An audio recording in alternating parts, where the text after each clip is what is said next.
वंशीधरं तत्रधरं नमामि मनोहरं मोहहरं च कृष्णं मालाधरं धर्मधुरन्धरं च भारतस्य दारत्यकरं च देवं कर्तव्यदीक्षं च समत्वशिक्षं ज्ञानस्य भिक्षं शरणागतिं च ददाति गीता। ओम कृष्णेन गीता जगतो हिताय। श्रीमद्भगवद्गीता जी रहस्यम श्लोक 15। अब इन सबको मात्रा स्पर्शास्तु कौन्तेय शीतोष्ण सुख दुखदाह को सहन करके क्या लाभ होगा, इस जिज्ञासा पर कहते हैं यम ही न व्यथयन्ते ते पुरुषम पुरुषर्षभ समदुःख सुखम धीरम सोमृतत्वाय कल्पते। क्योंकि ये पुरुष श्रेष्ठ सुख दुख को समान समझने वाले जिस धीर पुरुष को ये इंद्रिय और विषयों के संयोग व्याकुल नहीं करते वह मोक्ष के योग्य होता है।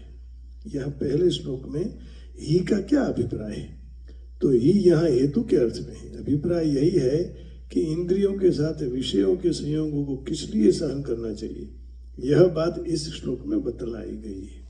दूसरा प्रश्न, पुरुष ऋषभ संबोधन का क्या भाव है, तो उत्तर देते हैं ऋषभ श्रेष्ठ का वाचक है। अतः पुरुषों में जो अधिक शूरवीर है, बलवान हो, उसे पुरुष ऋषभ कहते हैं।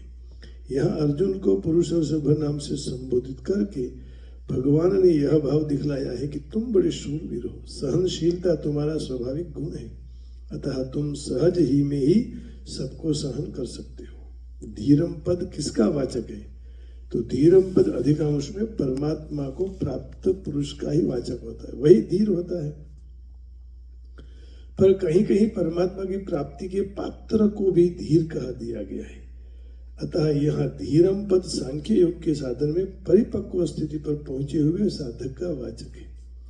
इसलिए कहते हैं ना गुजराती में, हरिनो मार्ग छे सुरानो नहीं कायर नु काम,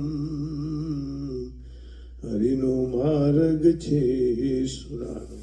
तो प्रश्न दूसरा हुआ, सम दुख दुख सुखम, सम दुख सुखम विशेषण का क्या भाव है।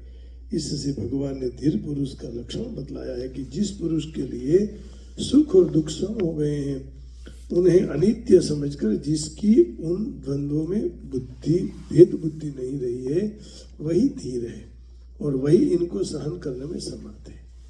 और यहाँ एते पद किनका वाचक है और व्यथयंती का क्या भाव है, तो उत्तर में कहते हैं विषयों के साथ इंद्रियों के जो संयोग हैं, जिनके लिए पूर्व श्लोक में मात्रा स्पर्शा पद का प्रयोग किया गया है, उन्हीं का वाचक यहाँ एते पद है। और न व्यथयंती से यह भाव दिखलाया है कि विषयों के संयोग वियोग में राग द्वेष और हर्ष शोक न करने का अभ्यास करते करते जब साधक की ऐसी स्थिति हो जाती है कि किसी भी इंद्रिय का किसी भी भोग के साथ संयोग किसी प्रकार उसे व्याकुल नहीं कर सकता, तो उसमें किसी तरह का विकार उत्पन्न नहीं कर सकता, तब यह समझना चाहिए कि यह धीर और सुख दुख में समभाव वाला हो गया है। अंतिम प्रश्न है, वह मोक्ष के योग्य होता है, इसका क्या भाव है। इससे भगवान ने यह दिखलाया है कि उपरयुक्त समभाव वाला पुरुष मोक्ष का परमात्मा की प्राप्ति का पात्र बन जाता है और उसे शीघ्र ही अपरोक्ष भाव से परमात्मा की प्राप्ति हो जाती है। इसलिए कहा यम ही न व्यथयन्त्येते पुरुषम पुरुषर्षभ सम दुःख सुखम धीरम सह अमृतत्वाय कल्पते। माने वह धीर मनुष्य मोक्ष को प्राप्त हो जाता है। यहाँ 12वें और 13वें श्लोक में भगवान ने आत्मा की नित्यता और निर्विकारता का प्रतिपादन किया था। 14वें श्लोक में इंद्रियों के साथ विषयों के संयोगों को अनित्य बतलाया, किंतु आत्मा क्यों नित्य है और ये संयोग क्यों अनित्य है, इसका स्पष्टीकरण नहीं किया गया।